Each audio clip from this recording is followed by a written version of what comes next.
अच्छा जी, lecture upload हो गया, बस इंशाल्लाह आपको आज आ जाएगा, आज आ जाएंगे इंशाल्लाह। हमारा जो बच्चों टॉपिक है आज मोमेंटम एंड इंपल्स, बहुत आसान टॉपिक है। हेडिंग बनाएं, व्हाट इज, क्वेश्चन लिख लें, व्हाट इज मोमेंटम। जल्दी जल्दी क्वेश्चन लिखें, ये बोर्ड के पेपर में कैसे आता है, व्हाट इज मोमेंटम। नहीं नहीं, अब वैसे लिखें पेजेस के ऊपर, व्हाट इज मोमेंटम लिख लिया। Explain Newton second law of motion in terms of momentum. पहला है व्हाट इज मोमेंटम, फिर आगे लिखें explain Newton second law of motion, explain Newton second law of motion in terms of momentum. Okay, जल्दी जल्दी लिखो मेरा पुत्र। Also describe impulse, also describe impulse in terms of momentum,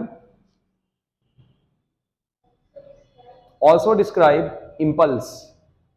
ये क्वेश्चन बोर्ड के पेपर में आ जाता होता है अक्सर औकात, और नहायत ही आसान लॉन्ग क्वेश्चन।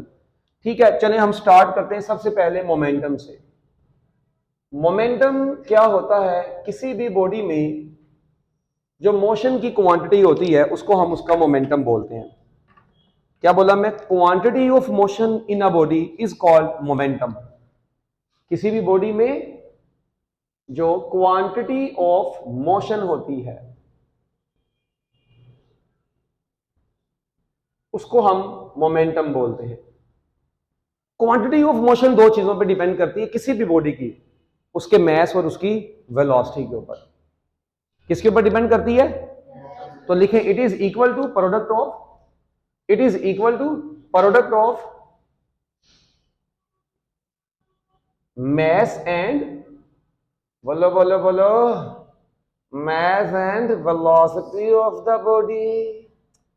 ओए होए होए होए होए होए बच्चों, बॉडी के, किसी भी बॉडी के mass और उसकी वेलोसिटी का जो प्रोडक्ट होता है उसको हम क्या बोलते हैं, मोमेंटम बोलते हैं।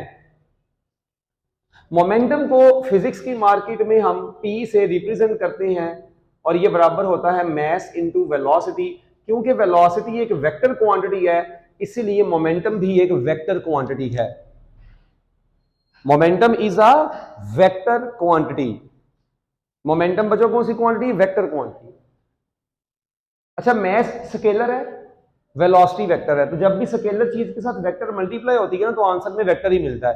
तो याद रखिएगा, मोमेंटम वेक्टर क्वांटिटी और इसकी डायरेक्शन हमेशा किसके अलोंग होगी, वेलोसिटी के अलोंग होगी। जिस डायरेक्शन में बॉडी की वेलोसिटी होती है मोमेंटम भी उसी डायरेक्शन के अलोंग होगा। अगर एक बॉडी नॉर्थ की डायरेक्शन में जा रही है तो उसकी तो मोमेंटम भी किस डायरेक्शन में होगा। ऐसा नहीं होगा कि एक बॉडी साउथ में जा रही हो और उसका मोमेंटम वेस्ट में हो, वाह झूले लाल। ठीक है, जिस डायरेक्शन में बॉडी जाएगी, मेरी बात सुनो, तुम सपोज करो गाड़ी में बैठे हो, गाड़ी नॉर्थ की तरफ जा रही हो और तुमको नहीं मैं साउथ की तरफ जा रहा हूं, वाह भी वाह, ऐसा हो सकता है मुन्ना। अच्छा ओके, तो अब याद रखिएगा मैस का एसआई यूनिट क्या होता है, किलोग्राम। वेलोसिटी का एसआई यूनिट क्या होता है, और गुंगो बोलो ना, मीटर पर सेकंड। तो बच्चों मोमेंटम का एसआई यूनिट, क्या बात है जनाब आपकी, तो मोमेंटम का एसआई यूनिट क्या हो गया, किलोग्राम मीटर पर सेकंड। अच्छा, अगर मैं इसकी बात करूं बच्चों, इसी को ना हम न्यूटन सेकंड भी लिख सकते हैं। पता है आपको कैसे, चलो मैं बताता हूं। ये देखिए, हम एक काम करते हैं, हम इसको ना मीटर स्क्वायर ऐसे लिख देते हैं, मीटर से मल्टीप्लाई और मीटर से डिवाइड कर देते हैं। चलो, ओहो, सेकंड से मल्टीप्लाई और सेकंड से डिवाइड, मीटर से नहीं, सेकंड से मल्टीप्लाई और सेकंड से डिवाइड। उसका फायदा क्या हुआ, देखिए ये सेकंड जो ऊपर नीचे है, ऊपर जाके क्या बन जाएगा, एस की पावर -1, और ये देखिए जब ये ऊपर जाएगा क्या बनेगा, एस की पावर -1। तो -1 और -1 मिलके -2, और ये वाला सेकंड साथ बच गया। ये किया क्यों है, क्योंकि हमें पता है कि ये जो इतनी सी चीज है ये किसके बराबर होती है, न्यूटन के बराबर होती है। मैंने क्या काम किया, इस एक्सप्रेशन को सेकंड से मल्टीप्लाई और डिवाइड कर दिया। ठीक है, अच्छा अब ये सेकंड जब ऊपर गया तो इसके साथ मिलके क्या हो गया, -2, और वो सेकंड अपनी जगह, और ये चीज क्या बन गई, न्यूटन सेकंड। तो ये बच्चे कहते हैं सर ये क्यों किया, कैसे कैसे किया, वो तो आपके सामने आ गया। क्यों किया इसकी कोई लॉजिक नहीं है, हम एक यूनिट को दूसरे यूनिट में कन्वर्ट करने के लिए ऐसे पंगे अक्सर औकात लेते रहते हैं। ठीक है, तो पंगे तो लेने ही पड़ेंगे ना, फिर पंगों के बगैर तो जिंदगी चलती नहीं है, ऐसी है। Okay okay. अच्छा, फिर आप ये याद रखें, अगर मैं इसकी डायमेंशंस की बात करूं, किलोग्राम की जगह पे एम, मीटर की जगह पे एल, एस की जगह पे टी, ये डायमेंशंस चैप्टर नंबर 1 की है। याद रखें, किलोग्राम की जगह पे एम लिख देते हैं, मैस है ना, मीटर लेंथ है एल लिख देते हैं, सेकंड टाइम है टी लिख देते हैं, पावर्स को वैसे लिखना है ऊपर और स्क्वायर ब्रैकेट्स लगा देनी है। ये एमसीक्यू आता होता है जी, मोमेंटम की डायमेंशंस क्या होगी, नीचे ऑप्शन दी होगी, ये वाली ऑप्शन पे टिक कर देना। जो यूनिट होती है उसी को देख के हम डायमेंशंस लिख लेते हैं। यूनिट अभी ये भी है और वो भी है, तो अगर अगर वो पूछेगा कि which of the following is unit of ऐसा यूनिट ऑफ मोमेंटम, तो नीचे उसने ये भी ऑप्शन दिया होगा, ये भी दिया होगा, फिर आगे बोथ की भी दी होगी। ठीक है, तो वो आपको ऑप्शन देख के आइडिया हो जाएगा। Okay done. अच्छा मुझे ये बताएं, एक ट्रक है और एक कार है, किसका मोमेंटम ज्यादा होगा? ट्रक का। एक कार है एक ट्रक है, किसका मोमेंटम ज्यादा होगा? है क्या? कार का होगा, क्यों? तो कार की कार का ट्रक का तो मैस बड़ा ज्यादा होता है, तो कार के बारे में क्या ख्याल है? अच्छा माशाल्लाह, क्या बातें हैं। हाँ जी, याद रखिएगा, हम उस वक्त तक नहीं बता सकते जब तक हमें उनका मैस और वेलोसिटी ना पता हो। चले मैं आपके सामने एक एग्जांपल लेता हूं। Let we say that is a beautiful car, ये वो कार है जिस पर आपके दादा अबू की जंज गई होगी, ये देखें, ये BMW, ठीक है। अच्छा, और एक ये है ट्रक, ट्रक, ठीक है। अच्छा, अब मैंने एक कार बनाई और बच्चों एक क्या बनाई, जल्दी बोलो, ट्रक बनाया।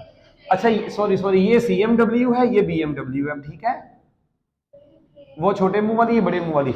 अच्छा अब इधर देखो, ठीक है। अब मेरी बात सुने, आप कहते हैं कि कार का मोमेंटम ज्यादा होगा, है? चलो हम एक काम करके देखते हैं। लेट्स सपोज मैं कहता हूं जी इसका मैस है 50 किलोग्राम, इसका मैस है 200 किलोग्राम, ठीक है। अच्छा, ये कार जा रही है 2000 मीटर पर सेकंड की वेलोसिटी से, ठीक है, और ये जा रहा है, ट्रक मूव कर रहा है बेचारा सिर्फ 10 मीटर पर सेकंड की वेलोसिटी से, ठीक है। किसका मोमेंटम ज्यादा होगा? मोमेंटम का फार्मूला होता है P is equal to mv। आप इसका मोमेंटम कैलकुलेट करें, मैस इंटू वेलोसिटी, 5 × 2 10, ये तो बन जाएगा अपना, कितना बन जाएगा? 50। कितना की हो गया जी, 2000 को मल्टीप्लाई करवाया 50 से, तो कितना बन जाएगा? ओ 50, ओए और 50 × 2 कितना हो जाएगा? 100, ठीक है। और उसके आगे 3 जीरो हो रहे हैं, क्या करते हो? हाँ, ये 1,00,000 मीटर पर सेकंड, किलोग्राम मीटर पर सेकंड ये बना, या न्यूटन सेकंड इसका मोमेंटम। अच्छा इसका करें, इसका सिर्फ और सिर्फ बनता है 2000 न्यूटन सेकंड। मुझे बताओ 2000 कहां पे, वो कहां पे, किसका मोमेंटम ज्यादा है? अच्छा चलो ठीक है। और अगर मैं कहता कि ये मूव कर रही है 10 से, कितने से, और ये मूव कर रहा है लेट्स सपोज 2000 से, अब बताएं। तो फिर आप मुझे कैसे कह रहे थे पहले कि कार का ट्रक मोमेंटम ज्यादा होगा, ये ट्रक का? तो याद रखें, झूठ कैसे हो गया तुम्हें? नहीं, अगर वैल्यूज में और भी चेंज करूं तो हो भी सकता है, ऐसा कोई मसले वाली बात नहीं है, वैल्यूज चेंज कर। यार तू मेरा पुत्र बुलेट ट्रेन समझ ले इसको, और बता, तो ट्रेन का मोमेंटम ज्यादा होगा या कार का? हे, हे, याद रखें, जब तक आपको बॉडीज का मैस और वेलोसिटी की वैल्यूज एग्जैक्ट नहीं पता, तब तक आप नहीं बता सकते। हाँ, अगर मैं ऐसे कहता हूं कि दो कार्स हैं उनका मैस सेम है, दो कार्स हैं उनका मैस क्या है? अच्छा, एक मूव कर रही है 100 मीटर पर सेकंड से, एक मूव कर रही है 200 मीटर पर सेकंड से, अब किसका मोमेंटम ज्यादा होगा? अब 200 वाली का होगा। देखिए अगर मैस सेम है ना, अब कंडीशन लगा दी मैंने, मोमेंटम का फार्मूला होता है P is equal to mv।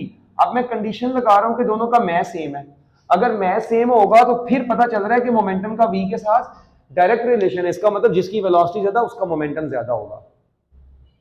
क्या ख्याल है? तो अगर कोई एक चीज इनमें से फिक्स हो तो फिर आप बता सकते हैं कि जिसकी v बड़ी है उसका p बड़ा होगा।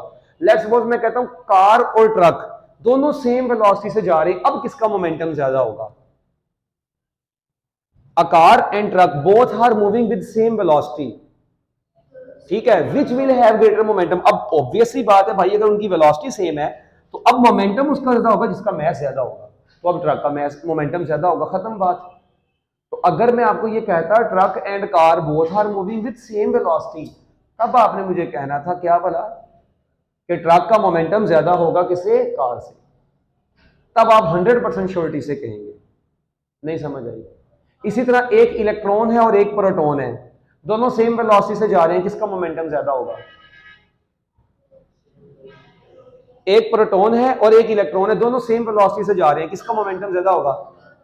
प्रोटॉन का, क्योंकि प्रोटॉन का मैस इलेक्ट्रॉन के मैस से ज्यादा होता है, तो मोमेंटम भी ज्यादा होगा। तो जिसका, इसका मतलब अगर प्रोटॉन का मैस ज्यादा है इलेक्ट्रॉन से, तो फिर मोमेंटम भी प्रोटॉन का ज्यादा होगा। अच्छा, अब आगे लिखें, ये हो गया मोमेंटम की डेफिनेशन, उसका फार्मूला, उसके यूनिट्स। आगे हेडिंग पर है Newton second law of motion in terms of momentum. जल्दी जल्दी जल्दी जल्दी, जल्दी, शाबाश। Newton second law of motion in terms of momentum. Newton second law of motion in terms of momentum, लिख लिया? Newton second law of motion in terms of momentum. अच्छा, इसमें आप लिखें कंसीडर अ बॉडी, जल्दी जल्दी जल्दी जल्दी जल्दी जल्दी, शाबाश। Consider a body of mass m,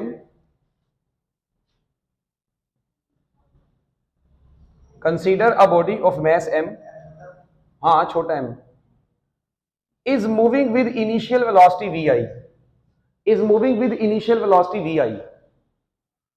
Consider a body of mass m is moving with initial velocity vi. लिख लिया? लिख लिया? When a force acts on the body, when a force acts on the body, its velocity becomes vf. जारी बात है, अब उसकी velocity change होगी, क्या बन जाएगी? vf. its velocity becomes vf, its velocity becomes vf.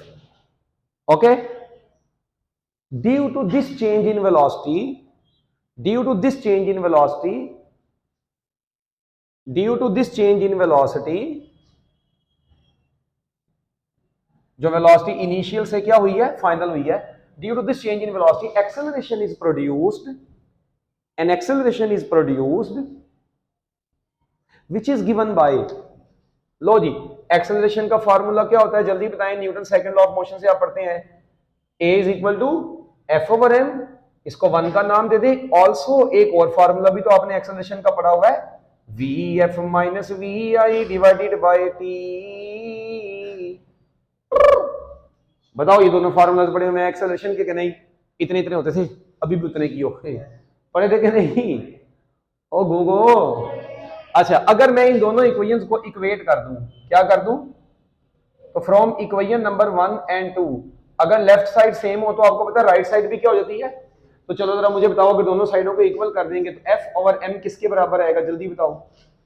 We F minus V आई बटा टी। ये आया? देखो ना, ये और ये दोनों आपस में इक्वल हो गए। Okay, done. अच्छा, तो अब ये काम करें कि m नीचे डिवाइड हो रहा है, इधर आकर क्या हो जाएगा? तो बताओ क्या बनेगा फिर? ये f is equal to m, m इधर आएगा तो vf से भी मल्टीप्लाई होगा और बच्चों vi से भी मल्टीप्लाई होगा, और नीचे डिनोमिनेटर में t आ गया। Done done. अच्छा, अब आपको पता है मैं इसको यूं भी लिख सकता हूं, final momentum minus initial momentum divided by T, और क्या मैं इसको ऐसे लिख सकता हूं, change in momentum divided by T. लो जी, फुड़क गई, नहीं समझ लगी? नहीं नहीं नहीं मैम, नहीं मैम। अच्छा देखो इधर, M P is equal to होता है M V, P is equal to क्या होता है बच्चों? तो एम वी एफ की जगह पे पी एफ आ गया, एम वी आई की जगह पे पी आई आ गया। Final momentum minus initial momentum, इसको हम बोलेंगे चेंज इन मोमेंटम। तो क्या बन गया? Time rate of change of momentum is equal to applied force. तो लिख लें टाइम रेट, इसके नीचे लाइन लिख लें, time rate of change of momentum is equal to, हाय पुत्र लिखो, ओ उसको क्या time rate of change of momentum is equal to applied force. Time rate of change of momentum is equal to applied force. जी हाँ जी, ये पढ़ा हुआ आपने? जी जी मेरा पुत्र, हो रही है उतार के आपने लेके जाना है ऐसे ही, ये लिखना है, जल्दी लिखो ना, इतनी देर में तो। हाँ इसके दो न्यूमेरिकल भी हैं, 9th में भी था ये। हाँ 10th में, 9th में। हाँ 9th में टाइम और तरकोने ये 9th में थे। हाँ time rate of change of momentum is equal to applied force. लिख लिया? जल्दी जल्दी पुत्र, जल्दी जल्दी जरा। अच्छा कॉलेज में कम होती है? अच्छा पूछते ही नहीं है वो, वाह क्या बात है। अच्छा क्यों ना कहा करें आप लोगों को कुछ, कोई कुछ नहीं कहता। अच्छा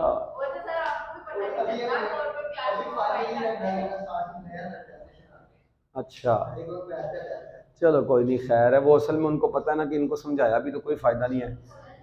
अच्छा ये लिख लिया है? वो पुत्र आपको ये डेट शीट देंगे, मैंने सिलेबस लिख दिया था, चैप्टर नंबर 2 फर्स्ट हाफ का टेस्ट होगा आपका, ये मेरा ख्याल 25 तारीख को आ रहा है आपका, 25 सितंबर को आपका टेस्ट आ रहा है फिजिक्स का, मैंने डेट शीट देखी थी। तो chapter number 2 first half projectile motion तक, बस प्रोजेक्टाइल मोशन जहां पे एंड होती है ना वहां तक, और जो न्यूमेरिकल करवाए हैं सिर्फ वो। जी time rate of change of momentum is equal to applied force. ये नहीं आएगा, ये वाला टॉपिक नहीं शामिल नोट्स वाले। Time rate of change of momentum is equal to applied force. पुत्र जल्दी जल्दी लिखा करें, नोट्स के अंदर से ही आएंगे एमसी उसके करें। 100 से ऊपर बनते हैं प्रोजेक्टाइल मोशन तक। हाँ जी देख एक बार चेक कर कितने बनते हैं प्रोजेक्टाइल मोशन को इंक्लूड करके। मिटा दूं अब इसको, आगे हेडिंग बनाई इंपल्स की, जल्दी जल्दी जरा, इंपल्स रह गया है। इंपल्स, अब इंपल्स क्या चीज है? इंपल्स का लफ्ज निकला जर्क से। बच्चों किससे लफ्ज निकला है? देखें लिखे डेफिनेशन लिखे, व्हेन इंपल्स लिख के डेफिनेशन लिखे, when a large force, impulse की डेफिनेशन लिखे, when a large force, when a large force acts on a body, when a large force acts acts on a body, लिख लिया, for very short interval of time, when a large force acts on a body for very short interval of time, when a large force acts on a body for very short interval of time, लिख लिया, the momentum of the body changes, the momentum of the body changes, the momentum of the body changes, the momentum of the body changes, लिख लिया। This change in momentum is called impulse. This change in momentum is called impulse. इस change in momentum को हम क्या बोलते हैं? impulse बोलते हैं। This change in momentum is called impulse. Okay? Okay. आगे लिखे, it is equal to product of impulsive force and time interval। ये उस इंपल्सिव फोर्स और टाइम इंटरवल के प्रोडक्ट के बराबर होता है। अच्छा इंपल्सिव फोर्स कौन सी होती है? आप मेरी बात सुनिए, इसका कॉन्सेप्ट 1 मिनट में देखें। सपोज करें यहां पर ना, यहां पे एक बच्चा खड़ा हुआ है, ब्यूटीफुल सा मेरे जैसा, अच्छा ठीक है, वो क्या काम करता है, इसमें गौर से, उसने क्या काम किया बच्चों, ये फुटबॉल को ना सिर्फ ऐसे ना, मतलब घसीट के ना, ऐसे घसीट के पांव के साथ साथ आगे लेके जाता है, पांव के साथ घसीट के ना ऐसे से आगे कर लेके जा रहा है, ठीक है।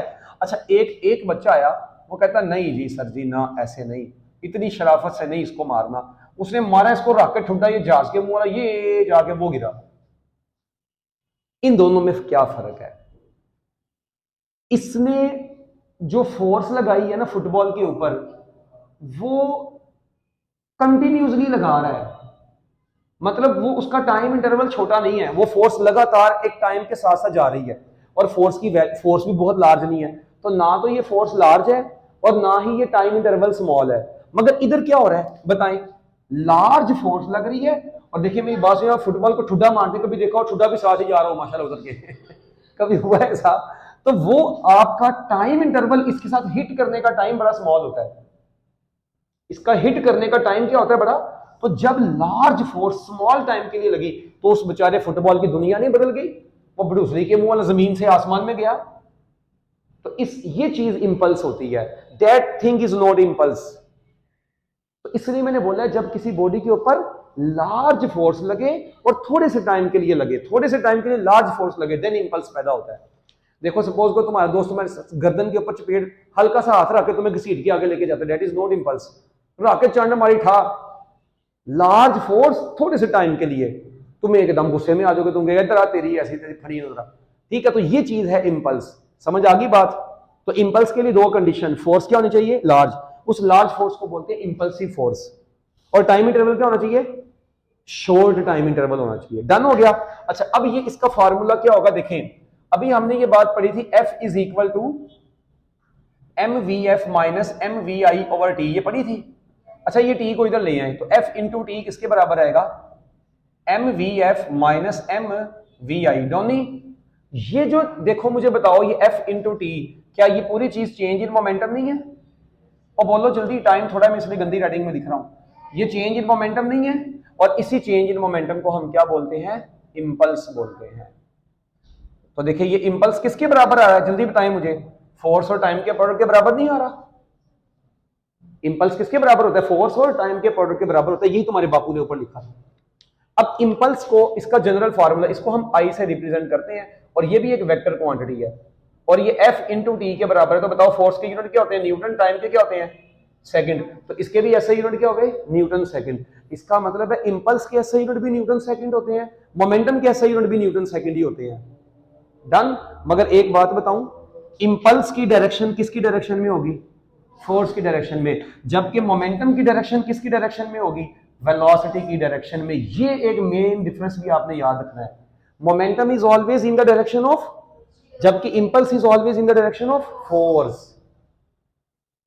डन। यहां तक आपने इंपल्स लिखना है, इसकी या लिख के ना आगे ऐसे यूनिट भी लिख देने कि इट्स ऐसे यूनिट इज न्यूटन सेकंड। अब ये आपका लॉन्ग खत्म हुआ है। ओके। अच्छा एक बात मुझे ये बताएं, क्रिकेट बॉलर जब बॉल को कैच करता है अपने हैंड्स को लो क्यों करता है, पता है?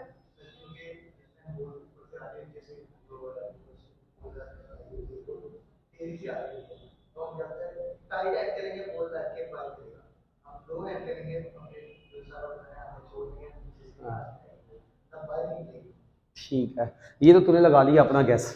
अब मुझे बताओ फिजिक्स के लिहाज से ऐसा क्यों है। देखिए अभी आपने एक फार्मूला पढ़ा है, F is equal to delta P over T, ये फार्मूला पढ़ा है। यहां से मुझे बताएं, ये एक्स्ट्रा बात बता रहा हूं आपको, फोर्स का टाइम के साथ क्या रिलेशन है, इनवर्स रिलेशन है।